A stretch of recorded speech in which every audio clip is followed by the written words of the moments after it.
శ్రీధర్ బాబు గారు చాలా చిలక పలుకులు పలికినారు సార్. ఇప్పుడు నేనేమంటున్నా అంటే నేనేమంటున్నా అంటే ఈ ప్రభుత్వానికి చిత్తశుద్ధి ఉంటే మీరు మేనిఫెస్టోలో చెప్పినట్టు బెల్ట్ షాపుల్ని తీసేయండి, ప్రభుత్వం మీదే ఉన్నది, మీరు మేనిఫెస్టోలో చెప్పినట్టు బెల్ట్ షాపులు తీసేయాలని చెప్పి నేను డిమాండ్ చేస్తూ, అదే అధ్యక్ష బెల్ట్ షాపులు తీసేయాలి. అట్లనే ఆదాయం 12,000 కోట్లు, 12,000 కోట్లు అంటే మామూలు మాట కాదు సార్. 12,000 కోట్లు ఇవాళ పెంచాలా అనంటే ఎన్ని రేట్లు పెంచుతారు సార్? ఏం చేస్తారు సార్? ఏ పిలుపురేది ఉంటుంది సార్? ఇదంతా కూడా సార్ ఇది అన్యాయం సార్. 12,000 కోట్లు పెంచడం అయితే ప్రజల్ని మంది ఎక్కువ తాగిపోయడం, లేకపోతే ప్రజల మీద భారం మోపడం, ఈ రెండు విషయాలే మరి టార్గెట్గా పెట్టుకున్నారు. దయచేసి దీని మీద పునరాలోచించాలి, బెల్ట్ షాపులు ఎత్తేయాలి, ఈ 12,000 కోట్లు ఆదాయం పెంచాలన్న దాన్ని వాపస్ తీసుకోవాలని చెప్పి నేను డిమాండ్ చేస్తూ సెలవు తీసుకుంటున్నాను. కోమటిరెడ్డి వెంకటరెడ్డి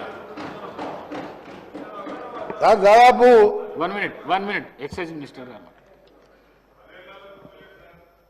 అధ్యక్ష, గౌరవ ప్రశాంత్ రెడ్డి గారు మాట్లాడుతూ ఎక్సైజ్ ఆదాయాన్ని ఎట్లా పెంచుతారు అంటూ ప్రస్తావించడం జరిగింది. అధ్యక్ష, ఆ విషయానికి వస్తే అసలు ఎక్సైజు ఆదాయానికి సంబంధించి పెంచింది ఎవరు అధ్యక్ష? 2014 జూన్ 2 తెలంగాణ రాష్ట్రం ఏర్పడ్డ సందర్భంలో తెలంగాణ రాష్ట్రానికి వచ్చినటువంటి ఎక్సైజ్ ఆదాయం ఆనాడు వస్తున్న ఆదాయం సుమారుగా 9,000 కోట్ల అధ్యక్ష.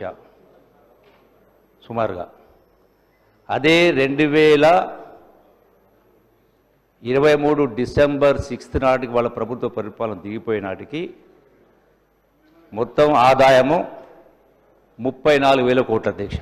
అంటే 9,000 నుంచి 35,000 కోట్ల రూపాయలు ఎక్సైజ్ ఆదాయం అంటే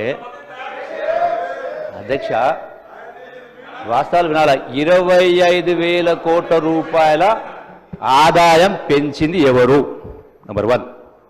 రెండవది, వారు మాట్లాడుతున్నారు, నేను ఇక్కడ లేను కాబట్టి అయినా కూడా ఏదైతే 12,000 కోట్ల రూపాయలు ఎట్లా పెంచుతామన్నారు అధ్యక్ష, వాళ్ళు దిగిపోయే నాటికి వాళ్ళు ప్రపోజ్ చేసినటువంటిది 39,000 కోట్ల రూపాయలు వాళ్ళు చూపించారు. దానిపైన 3%, 4% యాడ్ చేయడం జరిగింది. అంటే 4,000 రూపీస్, 4,000 crores. అంటే మీరే ప్రపోజ్ చేసిర్రు. 12,000 కోట్లలో 9,000 కోట్లు, 34,000 ఆదాయం రాంగా, 34 కోట్ల ఆదాయం రాంగా మళ్ళీ 9,000 కోట్లు పెంచుతామని మీరు ప్రపోజ్ చేసినటువంటి బడ్జెట్ ఎస్టిమేషన్ ఉండింది. దానిపైన ఓన్లీ 4,000 crores చూపించడం జరిగింది. రెండవది అధ్యక్ష, ఇవన్నీ ఎట్లా పెరిగినాయి? ఎందుకు పెంచిండ్రు? ఎవరి రాష్ట్రాన్ని ఈ స్థాయికి తీసుకొచ్చింది? ఎవరిటువంటి అలవాట్లు నేర్పింది? అధ్యక్ష రెండవది అధ్యక్ష, మరి వాస్తవ పరిస్థితి ఉంటే ఈ ప్రభుత్వం వచ్చిన తర్వాత మీరు పన్నులు పెంచుతూ ఆదాయం పెంచారు.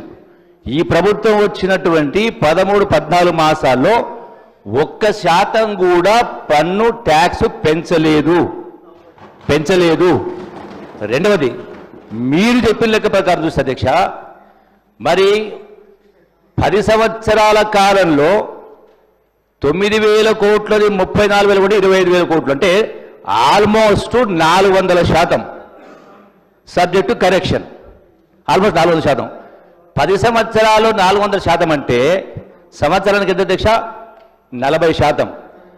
మీరు చూపించినటువంటి 34,000 కోట్లలో ఈ ప్రభుత్వం మీ లెక్క ప్రకారం పెంచాలంటే మరి 34,000 కోట్లు 40% ఎంత అధ్యక్ష? ఎంత అధ్యక్ష? ఆల్మోస్ట్ 15,000 కోట్ల రూపాయలు. అంటే 35, 17, 50,000 కోట్లు కావాలా ఆదాయం. యాక్చువల్గా ఈ ప్రభుత్వం వచ్చిన తర్వాత పెంచలేదు, పెరగలేదు, ఇంకా కొంత తగ్గింది. రెండోది అధ్యక్ష, ఏదున్నా రెండవది ఎట్లా ఆదాయం పెంచుతారంటే 1% కూడా ట్యాక్స్ పెంచకుండా ఆదాయం పెంచే మార్గాలంటే, రెండవది అధ్యక్ష, ఏదైతే అంటే పిల్ఫరేజ్ ఎక్కడెక్కడైతే ఇతర రాష్ట్రాల నుంచి పన్ను కట్టకుండా వచ్చేటువంటి ఆదాయం కావచ్చు, ఫామ్ హౌజులలో ట్యాక్స్ కట్టకుండా అంటే ఇల్లీగల్గా సప్లై చేసేది కావచ్చు, అట్లాగే ఈ యొక్క బ్రేవరేజ్ కార్పొరేషన్ కావచ్చు, అంటే ఏదైతే లిక్కర్ మ్యానుఫ్యాక్చరింగ్ కంపెనీస్ ఉంటాయో వాళ్ళకి అక్కడ సీసీ కెమెరాలు పెట్టినాం. ఆ సీసీ కెమెరాలను ఏదైతే పోలీస్ కమాండ్ కంట్రోల్ సెంటర్కు అనుసంధానం చేసినాం. దాంతో పాటుగా ఎనర్జీ ఎంత కాల్సింది అంటే పవర్ కన్సంప్షన్ ఎంత అయింది, యాక్చువల్ ఫ్యాక్టరీ ఎస్టాబ్లిష్మెంట్ కెపాసిటీ ఎంత, అంటే ఇల్లీగల్ అయిందా, అంటే వీటి ద్వారా టోటల్గా అట్లాగే చెక్ పోస్ట్ బలోపేతం చేయడం, ఇవన్నీ కూడా చేసే ద్వారా ₹1 పెంచకుండా ఇవన్నీ చేయకుండా ఆదాయం అనేది పిల్ఫరేజ్ను అరికట్టే దానిలో భాగంగా ప్రభుత్వానికి ఆదాయం పెరగవచ్చు. కానీ మీ లెక్క ప్రభుత్వ ఆదాయం పెంచడం కోసం 400% ట్యాక్స్లు పెంచింది. మాట్లాడితే అర్థం కాలేదా? ఉల్టా చోర్ కొత్వాలు కూడా అంటేనట్టుగా దొంగ అరిసినట్టుగా మాట్లాడితే ఏమైనా న్యాయం ఉంది అధ్యక్ష? ఇదే కాదు, ఏ అంశంలో కూడా వాస్తవాలు ఒకటి ఉంటా ఉన్నాయి, ప్రచారం ఇంకోటి చేస్తూ ఉన్నారు. ఇది దుర్మార్గమైనటువంటిది. అధ్యక్ష ఇంకో మాట, నేను దీనిపైన రిప్లై ఇచ్చేటప్పుడు సభ్యులు అడిగిన ప్రతిదానికి కూడా I will give fitting reply. మీ ముఖం ఎక్కడ పెట్టుకుంటున్నప్పుడు